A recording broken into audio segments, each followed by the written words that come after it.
Welcome to After Nebrasketball. I'm Jack Mitchell. Nebraska 66, number 15, UCLA 58.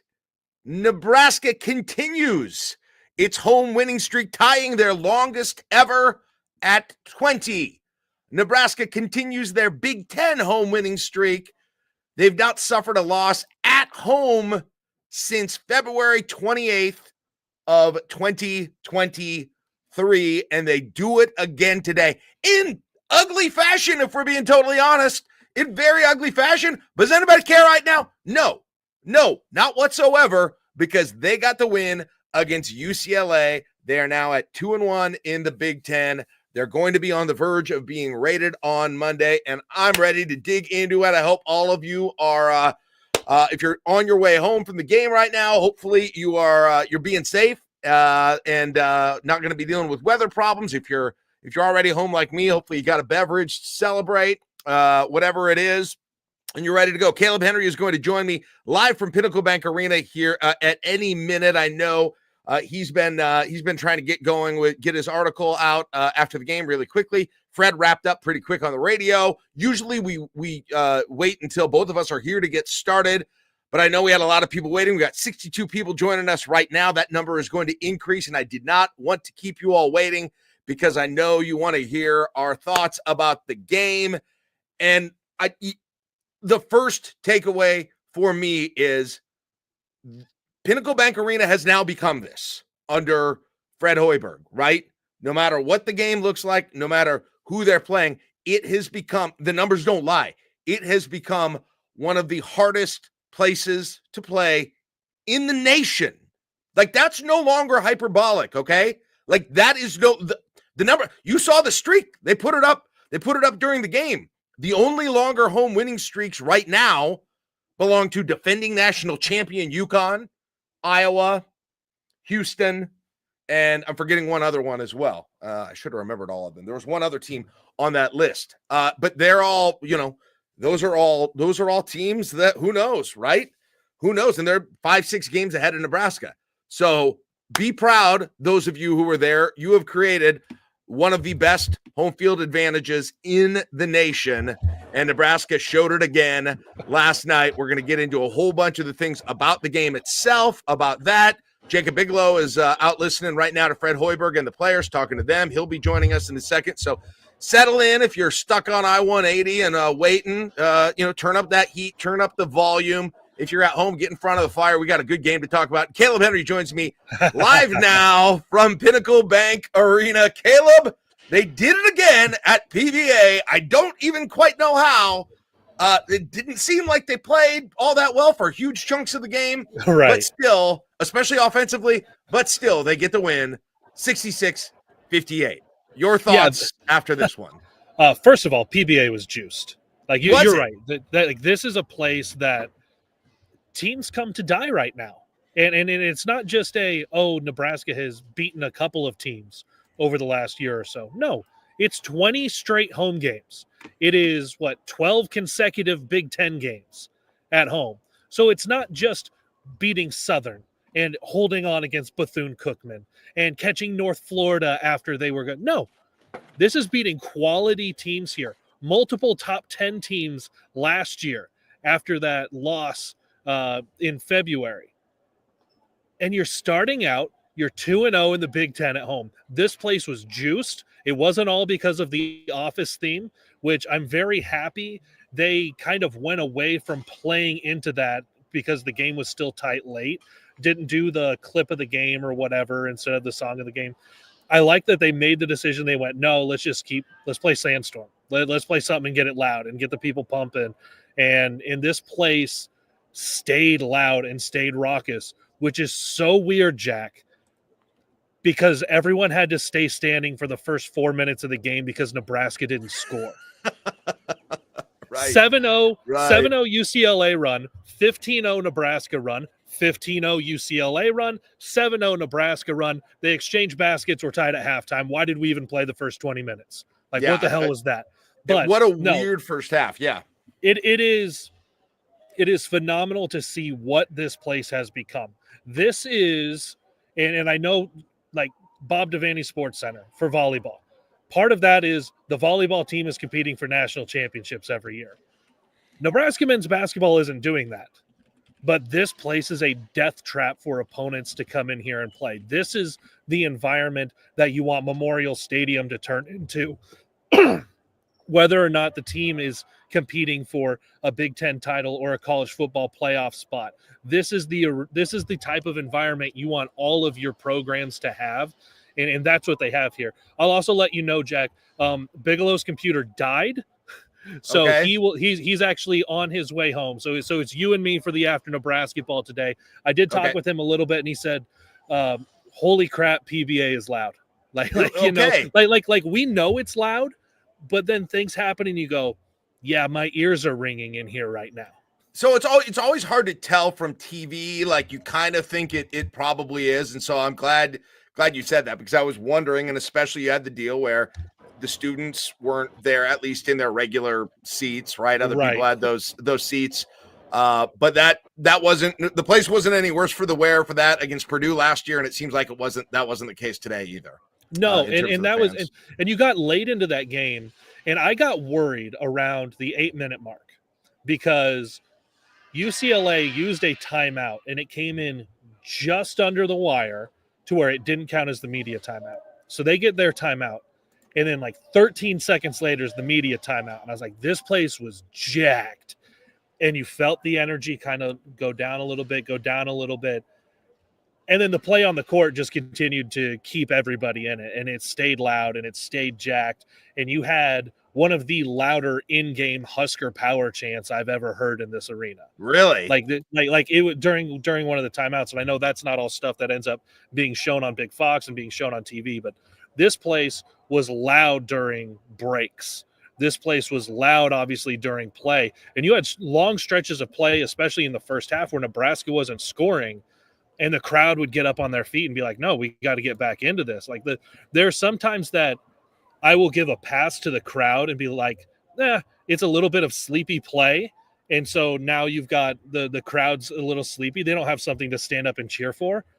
No, it was sloppy at times, a lot in the first half, too many turnovers. That's something like we'll get into the good and the bad for the way things went today.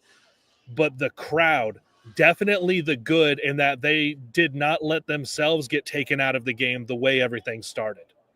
So let's go over some of the details here in terms of the breakdown of the game, and then we can talk about kind of our takeaway. Like we said, it was, as you all know from watching it, it was a bizarre first half, and it was an ugly second half, if I had to describe the two of them. Nebraska, stats-wise, they end up only shooting 32% from the field, Kaleb.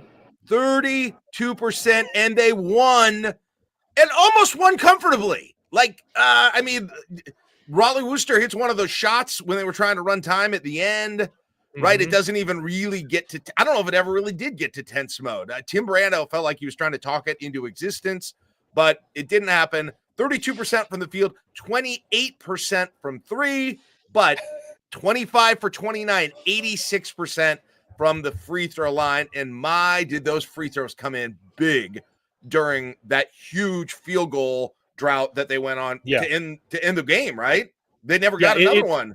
It took more than 30 minutes for anyone to miss a free throw in this building for either team. So you were getting all of that. And then, Nebraska, one, it's nice that, like, when you have a lead, they're going to keep fouling you. And Nebraska's shooting at a really high clip from the free throw line. How far removed are we, Jack, from, this was a couple years ago, me and you on the morning show, in Nebraska basketball went 8 for 32 from the line in one of their games. Right. And we said, no, I can walk into a gym and make 8 out of 32. We almost tried it. Like, sorry we didn't set that up, Pius. That would have been content gold. But instead of 8 for 32, they lose this game if they are in that same ballpark. 25 of 29 at the line. Obviously missed a couple down the stretch you would have liked to not. But, man, you are in such a good position with this team because of their ability to get to the line and because of their ability to then convert when they get to the line. That's not something we've necessarily seen as a real big strength for a Fred Hoiberg team in Lincoln, and that's what you have this year. And it felt to me like that's when the game changed, when Bryce particularly got – I don't know how many free throws he shot in the first half, but 12. there was first half, so he shot 12 overall. The first half, he was 4 for 4. So he had 4. So he did have 4. But it felt like, Kaleb, there was about 6 possessions out of about 8 in the middle of the second half where Bryce finally figured it out. He was having trouble. They were trying to run those ball screens for him, and he just wasn't able to get any space at all. And he had some turnovers, and it was just like – and then there were a handful of possessions where he never touched the ball as well, which was frustrating. And they were kind of playing this D where they were sort of backing up on him. So what he needed to do was shoot fadeaways. He figured out what they were doing. They made some tweaks, it looked like, on those ball screens, and he kind of figured it out. And I would say over a period of like I said, about 5 out of 7 possessions, he either scored or got to the free throw line every time. And I thought that was when the game turned around, is when they finally figured out, because he's the drought buster, man. He is the drought buster on this team. And once they had that working, which they didn't in the first half, that was the difference for me. Well, there are so many times, and I was talking with some people up here and saying, what does it look like the purpose is for Nebraska on offense? And sometimes you can't identify what the purpose is, because Raleigh will dribble over to a spot, guys will go and kind of ghost screen and then just replace each other. And when it's like, okay, you've all just been now in the same spots for 20 seconds. You haven't actually done anything. Nobody has set an actual screen. Nobody has said, I'm going to this spot for this reason. There's not a purpose. And you were still in the game while doing that. And there are times that Nebraska struggles. Nebraska turns it over a lot more when they are in those, I can't identify what the purpose of this possession is. Yep. But you got more sets for Bryce in the second half. They were able to get him into a position where he goes, I've got a guy on my hip. I can go get to the free throw line now. But there were also times where it was like he took a shot just to take a shot. He ends up 2 for 12 for the game from the field. Yeah. I know we want to sounds terrible. It sounds like you're screwed. Yes. Right? Like I could give you 5 stats from this game for Nebraska. You're like, there's zero chance they won this game, and it probably wasn't close. Starting with that field goal percentage and Bryce's field goal numbers in that game. Yeah. Right? Yes. You know, and 13 turnovers. I mean, the first half turnovers. That's the other thing that changed in the second half was they started to control those turnovers a little bit. Only 4 turnovers after halftime. Yeah. 4 in the second I didn't know what the numbers were, but the first half, goodness sakes. I mean, Andrew Morgan had turnovers on 3 out of 4 possessions at one point. Like that still continues to be an issue, but they also still continue to work around it. That's the incredible thing, is like it's obviously about the defense, right? I get it. It's not rocket science. It's about the defense. We got a lot of comments on our Discord page, and that's where we read the comments from. If you ever want to be part of the commenting audience, go to patreon.com/howdy and join the community membership. All our shows, we do our live comments from our Discord. Paul says, I've said it before, but Fred deserves so much credit for changing the style of play and adjusting to the Big Ten. Not a lot of coaches can completely flip what they want to do and succeed. JP says, Fred's early teams played terrible defense, couldn't hit free throws. What a complete turnaround. JP says, Hoiberg is a great coach. I never really know if coaches are good or not, but this whole turnaround by him is so impressive. Kaleb, what is the last Nebraska sporting event of any sort that you watched and had the comments in a comment section be just effusively praising the head coach? Yeah, because there are times that you will have success. You'll have Nebraska football beat Wisconsin to get to 6 wins. What are the comments happening after the game? Shouldn't have taken this long to get to 6. Matt Rule's not going to work out. You just finally got to a bowl game for the first time since 20 whatever. So yeah, it's been a long time to get to a game and just be like, yep, there are a lot of things that did not go Nebraska's way when you look at the box score. Yep. By God, they won. They won, and that's all that matters. Matt from the Discord came over to the YouTube and did a super chat. You can also do super chats. He's reminding us, I think, in a subtle way. Sorry, Matt. I got things I know I'm supposed to do all that, but I'm focused on the game right now. Yeah, you can super chat. We will read your super chats on YouTube. So like Matt did. Here, thank you, Matt. I'll give you a little bit from the box score here, because like you look at numbers and you just go, this is funky. When Nebraska played Southern earlier this week, there were a bunch of offensive rebounds, and it seemed like, and I can't remember the exact numbers, but like 50% or more of Southern's points came as second chance points. UCLA tonight, they had very few offensive rebounds. 6 offensive rebounds. Really? 2 second chance points. Wow. They scored 2 points. That's a big team too, right? I know. Yeah, and that was a concern you and I talked about on the brunch show, was especially a couple of the big guys. It's like there's a 6'8", 6'9" guard. Like, these are big guys who are going to be physical. That's a big team. And both teams are. They brought in great value Chet Holmgren in the second half. And you're like, this guy is 7'8", but and he gave Nebraska problems on a couple possessions because of where he got the ball, and he's able to pass, and he's got good vision, and that's a guy who can be dangerous as long as he doesn't get snapped in half by somebody for Purdue in a one-on-one. You look at the rest of this, and Nebraska only lost by 6 on points in the paint, 1 by 4 on points off of turnovers, 1 by 9 on second chance points, 1 by 4 in fast break points, 1 by 8 on points off the bench. Yep. And there were still times in the second half that you're going, okay, Nebraska's up by 10, and it feels like the basket they just hit actually tied the game. Like, it doesn't feel like Nebraska's plus 10 right now. And so much of that, there's all these things that happen on the offensive end.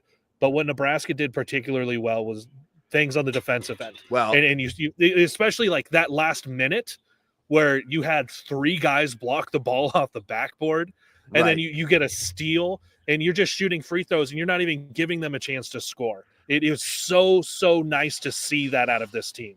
Shame on us for not bringing up Sam Hoiberg till this minute. Shame on us. Samuel Hoiberg. Sam F. Hoiberg in this game, and the defense, and, the clutch 3 too, but the defense in particular, the loose balls, that steal, you know which one I'm talking about, Kaleb, on the baseline for UCLA with, I don't know what was left, minute and a half left maybe.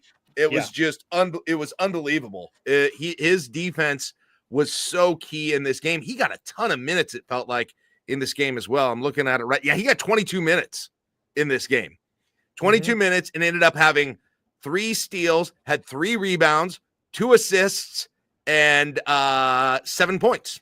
Corner 3. 7 points. Had that corner 3. Got a couple of lay-ins as well.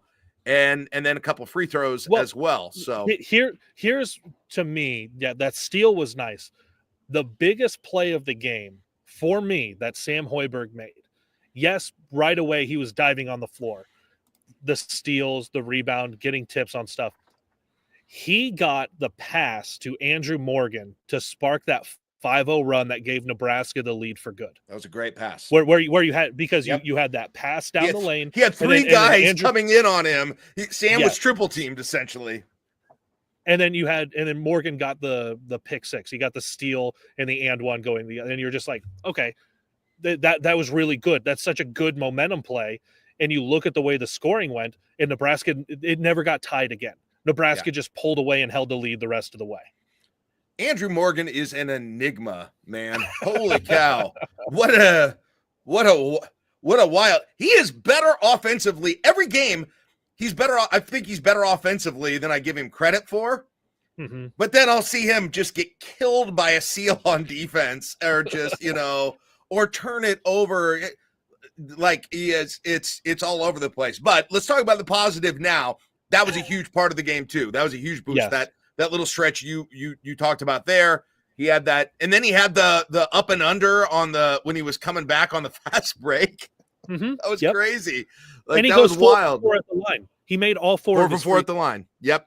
I wasn't too excited about that 3 that he took off the inbounds pass, rightfully so. I was like, Boy, what are we doing? We had some stinkers from 3 today too, didn't we? Raleigh missed one by 2 feet at the buzzer right before halftime as well. But again, man, these are these games where you have just got to be able to get enough scoring, and offenses get freaking frustrated by Nebraska right now. Yes. Like they do, and especially and you saw that a lot because there were times that the officiating was very frustrating for everybody involved, not just one team or the other. But I felt like Nebraska handled that better than UCLA did. Nebraska handled it a lot better than UCLA did because there were times that the officials went, okay, we're going to let you guys bump out on the ball handlers. And UCLA's guys did not handle it. And then so they start to get out of control a little bit. Nebraska, on the other hand, which is a benefit of being at home, you bump the ball handler, the crowd is going to let you know it. Nebraska's players don't have to react and let you know it. And so Nebraska, and I think the guys that tend to get bumped like that, Raleigh, Juwan Gary, Bryce Williams, those guys handle the ball and the physicality well anyway. So Nebraska just handled it better than our new league mates from LA making their first trip to Lincoln in decades. Right. Yeah, for sure. And that's another thing about this team. Boy, at the end, when Raleigh's dribbling around, Nebraska's got to eat up some time. There's a part of me that wish he didn't end up taking those shots at the buzzer, but there was so freaking much experience on the court in that moment. If you looked at who was out there with Raleigh and Juwan and Bryce, and I think they didn't put a season in until later. I don't think he was in on those first few, but it's just like sometimes you get frustrated. At least I do. I won't speak for everyone, but I get frustrated sometimes. Like, man, I wish Bryce just had a little more fire sometimes, right? But there's also a component to this team that is sort of just like, okay, in that moment, I wasn't worried about a stupid turnover at that point. Now, did they get a basket? No, but they ran down 35 seconds twice in a row. Then Raleigh missed one, and then they went. But it just speaks to the larger point, which is, man, there's just a ton of experience, right, on this team. Braxton Mia's gone against, he didn't have a huge role in this game, but like he's played this UCLA team tons of times. Who knows how many games Raleigh Worcester has against this UCLA team as well. And I thought that really shined through tonight. You didn't, exactly to your point, Kaleb, you didn't feel the frustration. You didn't feel those things from Nebraska. And like at this point, how can you not start to feel some confidence that it's going to work out all right in your home arena when some of these guys have never lost there, right? They've never lost a conference game there in 2 years. That's right. Well, Bryce Williams hasn't lost a conference game there, Kaleb. Oh my God, that's right. It's coming up on 2 years. So like, here's another. At some point, it's like the exact opposite of the Nebraska football thing in the oblique moment where you can start to feel it falling apart. Yeah. People talk about they know how to win, that kind of a thing. I think we're starting to see what that looks like with Nebraska basketball. I can't freaking believe what I'm saying, Kaleb. Did that sentence just come out of my mouth? Seriously. It feels like no matter how, like, if anything is going wrong, things are going to end up being okay. Here's another one of those instances. One of the things you and I talked about to get the Connor Asige and Keisei Tominaga comparison is that Connor needs to get inside a little bit more. Well, we saw that a couple of times. As a matter of fact, he got fouled. He got to the line. Those were his only 2 points. He went 0 for 6. There's another stat. And then in his 21 minutes ends up with a plus minus of plus 24. What is that? He goes 0 for 6 while he's in the game over 21 minutes, makes 2 free throws, and Nebraska outscores UCLA by 24 points with him on the floor. He affected their defense. He affected their defense by being on the floor. Yes. Like his start to this season, and you could even see, like, even a guy who doesn't know basketball X's and O's like I do, you could see it. Bryce had more room when he was in. The scoring drought at the beginning of the game, as soon as he comes in, that was over, right? And it wasn't him making the points, though. There's another one of those stats, Kaleb, added to the list of stats that you could, if you cherry pick stats and told you, you'd be like, there's no chance Nebraska was close in this game, right? Add Connor Essegian 0 for 6 from 3 to Bryce Williams 2 for 12. So combined field goals, I mean, get ready for this. Bryce and Connor combined field goals 2 for 18. The two top scorers, two top scoring options on the team were 2 for 18. Wild, man. Like wild. If you tell me, if you say going into the game that's what they're going to do, I say Nebraska loses by 15. Yeah, like that's what it is, right? Nebraska loses by 15. For sure. And you know a little bit that's kind of the style of UCLA a little bit more, but still, you just, I mean, they've got some offensive firepower, right? You don't, you're just like, oh my gosh, how is anyone going to score? This sounds like one giant scoring drought, essentially. But the free throws and then other guys stepping up on point totals. We haven't even gone over the total point totals. Let's do that real quickly here. So Bryce was still the leading scorer. He had 16. Okay.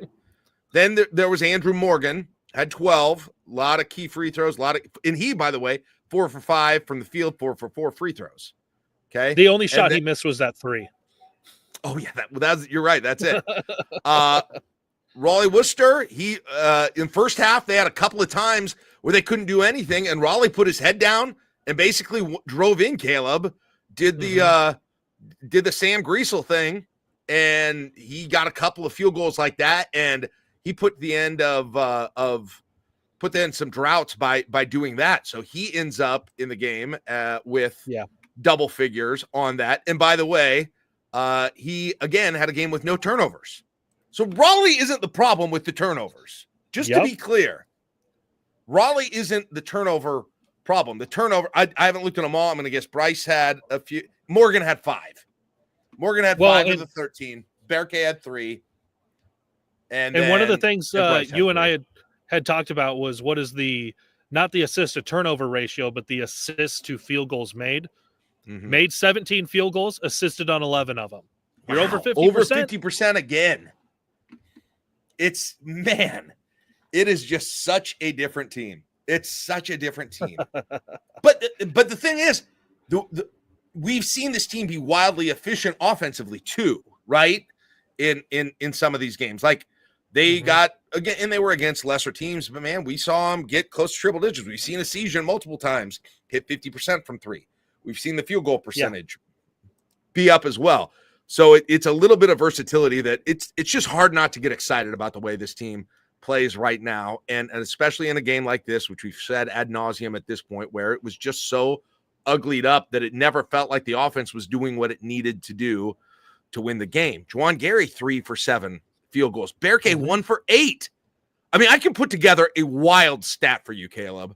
But if I look at these, so Berke's minutes got hurt because of foul trouble. Right. Like he was in foul trouble a lot. He's got his 4th foul with more than 10 minutes to go in the game. Yes. Yep. So Essegian, Essegian and Bryce, I said, were 2 for 18 in field goals. So you want to throw Berke in there too. You go to 3 for 26. Okay. 3 for 26. You also want to throw Raleigh in there, and you go 6 for 35. 6 for 35. Heck, you can throw Gary in there too, and you can go 9 for 42. That's Berke, Bryce, Gary, Raleigh, and Essegian. 9 for 42. And they won by 8. That's nuts. That's nuts. And so much of that is because it's the defense and the free throw shooting, and it's something that you had talked about that you wanted the excitement, you wanted the cocaine, and I said, well, no, let's get. You're going to have to just deal with this as the decaf, and it's the hard defense, and it's getting to the line and making free throws, and guess what? It's winning. That's what this team is doing. It's sometimes you're going to have to get that high from Juwan Gary coming from out of nowhere and blocking a shot to clinch the win. That kind of thing. Or Juwan Gary coming out of nowhere and getting a steal when UCLA is going to try a desperation shot, or Andrew Morgan with a random pick six, basically, like, or Sam Hoiberg with the key steal. I mean, the highlights were on just defense. Sam Hoiberg existing. Just Sam Hoiberg existing. The highlights were on defense. Let's read. Oh, go ahead. Oh, in the Discord. So Jordan brought up I was going that we have not gotten to the caulk of the game. So it's time for everyone's favorite game. Who's that caulk brenner? So today's caulk of the game is a 6'4" freshman from West Covina, California. Hey, going Lawrence Phillips. 0 for 1. 0 for 1 in 10 minutes of action. Trent Perry, you are today's caulk of the game. Congratulations, Trent. It's an honor for you. It's an honor. You at least keep your head held up high as you leave, being the caulk of the game. Let's go get some Nebraska, leaving with a loss and the caulk.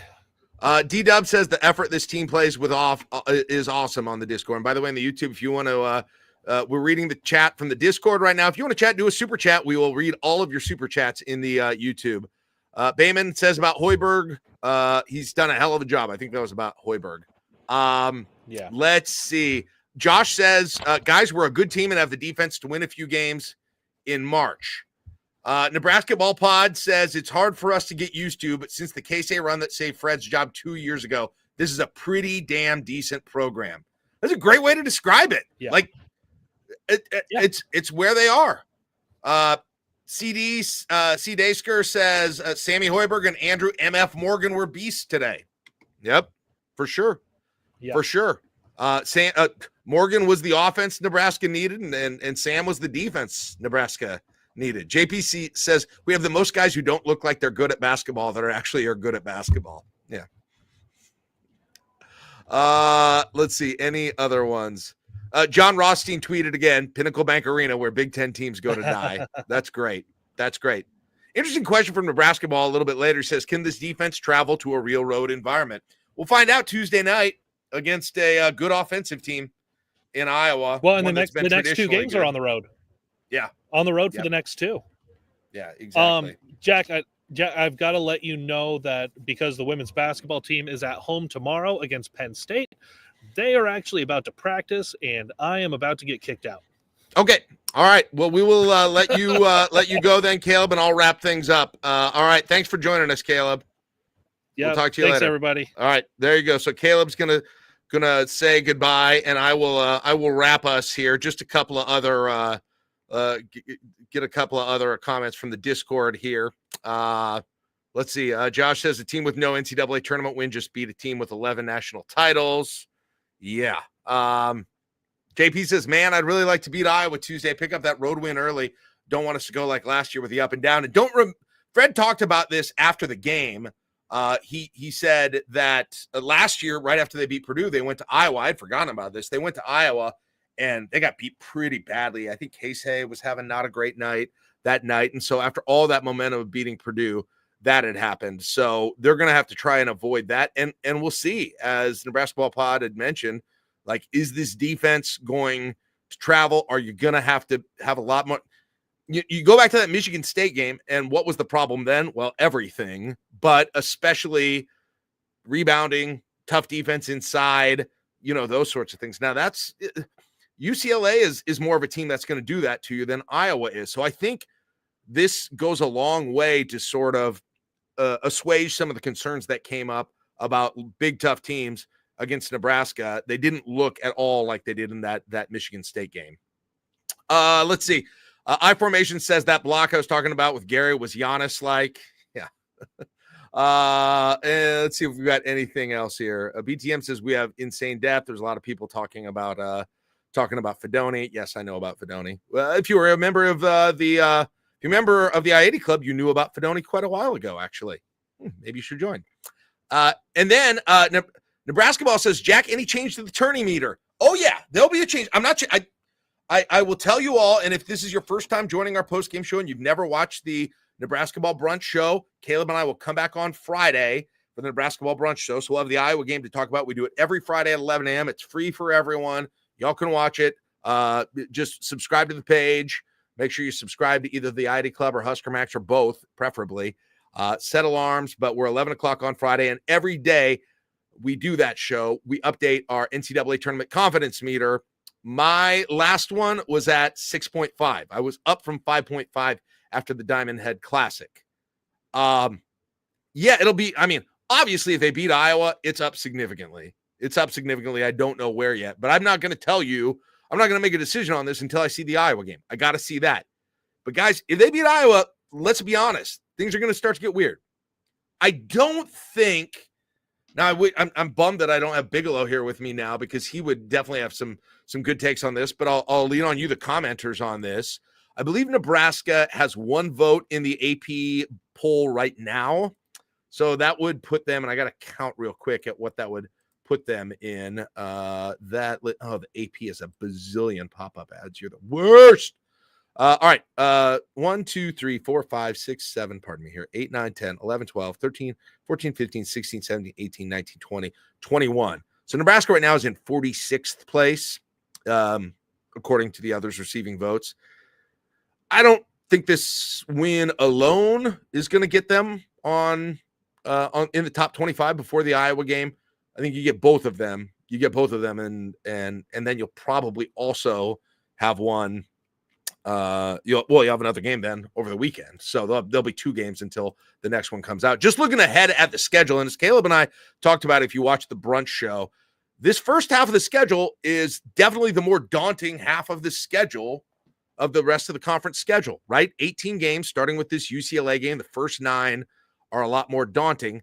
The next 2 especially so, right? Iowa, you're going to Iowa. And yeah, Iowa and Nebraska, if you look at Ken Palm, those sorts of things are kind of in the same neighborhood, but obviously that's like any game in the Big Ten. Nebraska, I'm sure, will go in as the underdog in that game. And then you go to Purdue, who's not Purdue of last year, but they're still obviously a huge challenge. Oh, and that's going to be a pissed off Purdue team. There's still probably some people there who are bitter about what happened last January. So 2 really tough games coming up. But guys, if Nebraska could sneak one of those on the road somehow, things are looking up a lot.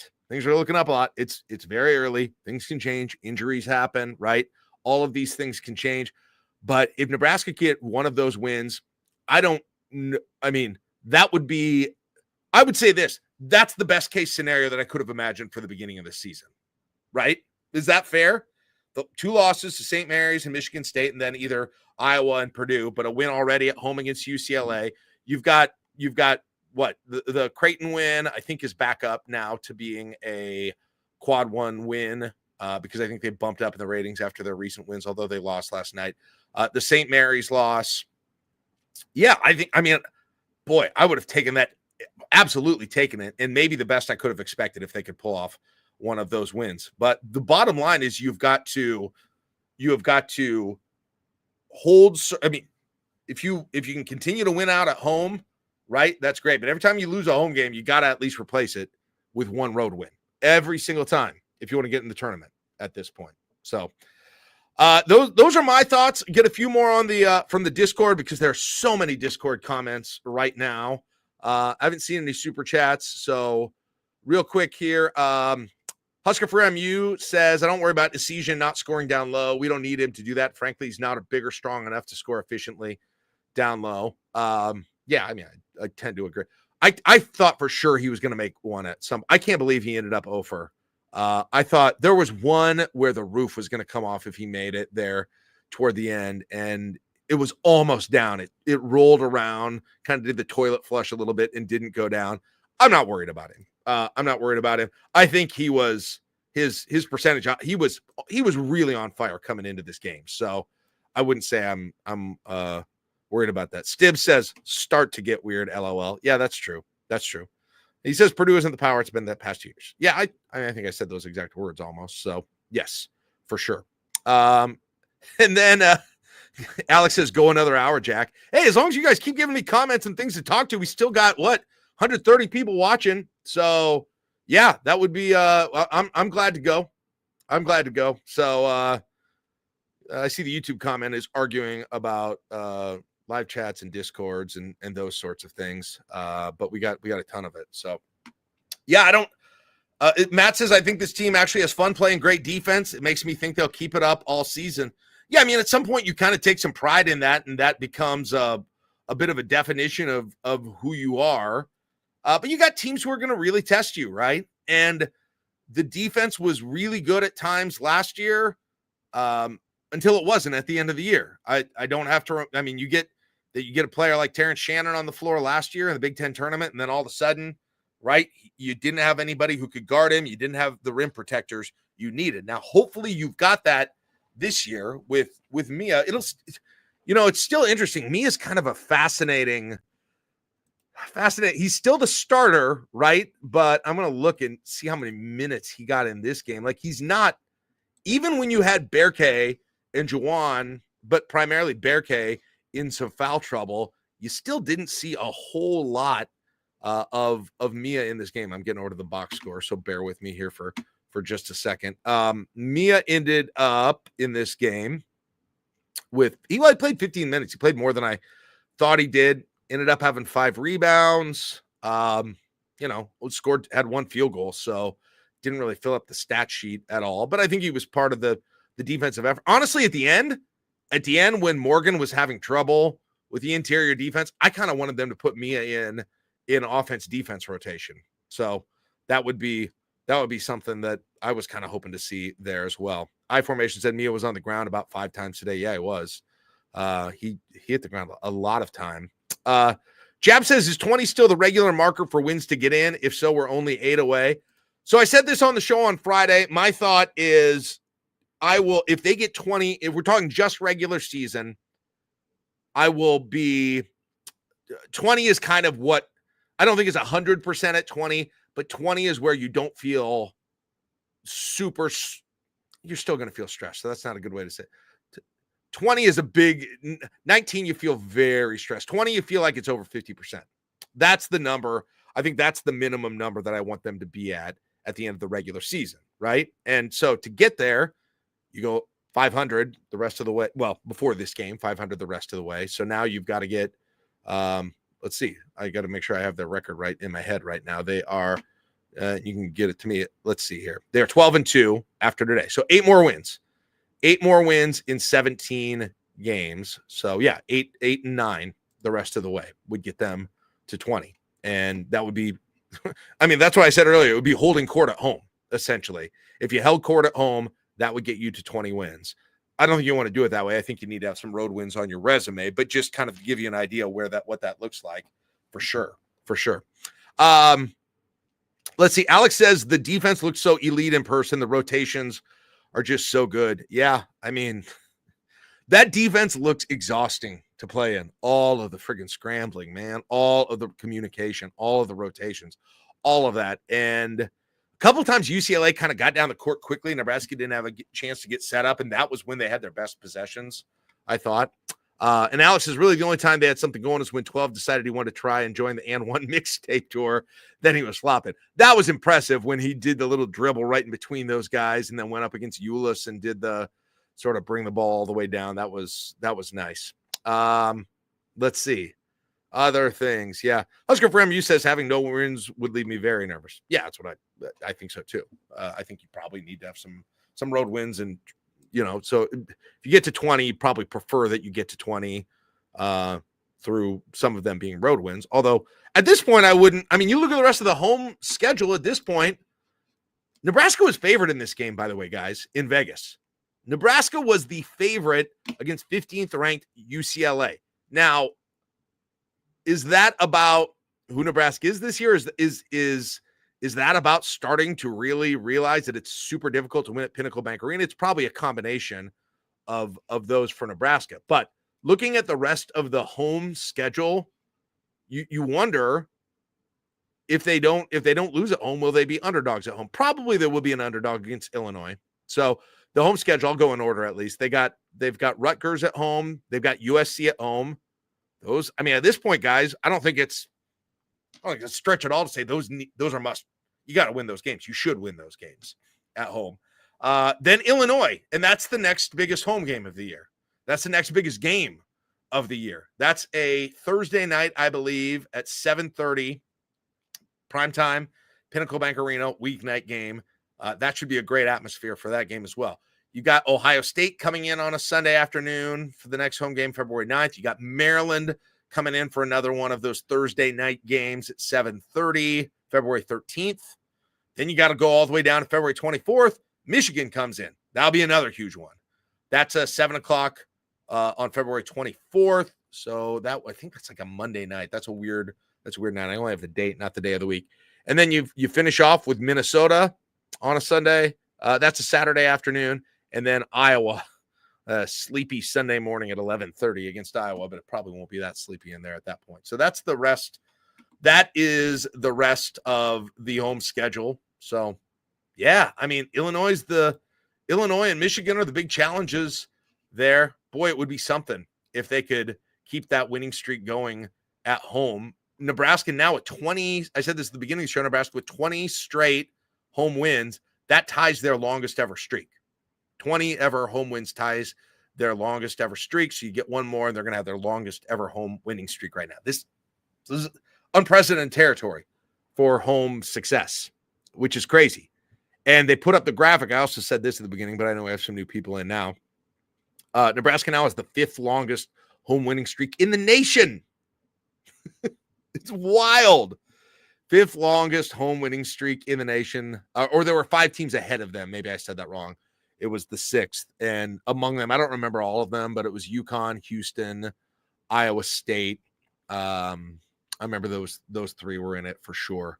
So they're getting up there with those numbers at home. That is crazy. Husker for MU says Michigan State, and Illinois are the best in the league. Next up, Maryland, UCLA, Oregon. Yeah, that's interesting to kind of, we're starting to get a better idea of the tiers of the league, and it's still early in conference play, but it is interesting to think about that. That Nebraska's played one from that first tier, if Husker for MU is right, one from the first tier and one from the second tier. I mean, Illinois showed Oregon the other night on the road, and so makes sense, obviously, to have Illinois up there. Hopefully Michigan State ends up being, even better than we thought when Nebraska played them earlier in the year, and then Michigan. So of those teams, Michigan comes to Lincoln, Illinois comes to Lincoln. Both of those remaining top teams both come to Lincoln. And then of the second group, UCLA already came here, Nebraska beat them, and Maryland. The conference schedule sets up well for Nebraska to get those big wins in a home atmosphere as well. So I think that's all I got, guys. Went longer than we usually do for these, quite a bit here. But unfortunately, I lost my co-host today, and it's a bummer. Kaleb got kicked out of PBA. That's never happened before. And Bigelow's computer was broken. So normally Kaleb and Jacob Bigelow will join me after these games, come back for the rest of them. We're going to continue to do these.